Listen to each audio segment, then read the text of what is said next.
At midday on January 15, 1919, Boston's North End was full of workers and residents venturing outdoors to enjoy unseasonably warm weather. At about 1 p.m., they heard a low rumble. At first, many assumed it was a Boston elevated train approaching. But within minutes, they realized something was very wrong. A 50-foot-tall tank full of industrial-grade molasses had ruptured, sending a 2.3 million-gallon wave of molasses rushing through the crowded North End. Image for molasses tank viewed from elevated railroad, 1916 Bear Photograph Collection, 9800-018, Boston City Archives. The hulking molasses tank had been built by Purity Distilling Company only a few years earlier, in 1915. The tank measured 50 feet tall and rose over the Boston elevated railroad tracks that ran next to it. Tankers delivered shipments of molasses to Copp's Hill Wharf, where it was pumped into the tank and stored until it could be sent to distilleries on train cars, like the one below.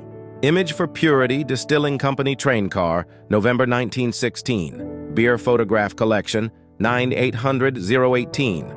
Though the tank had only been built a few years earlier in 1915, local residents knew that it leaked. According to author Stephen Puleo, North End children collected pails of the sticky, sweet molasses. When locals complained that they could see the molasses seeping out at the tank's seams, Purity Distilling painted the tank brown to disguise the oozing molasses. Structural engineers later reported that the tank's walls were far too thin to hold the heavy molasses that the tank stored. Furthermore, the chemical composition of the tank's walls made them vulnerable to cracking.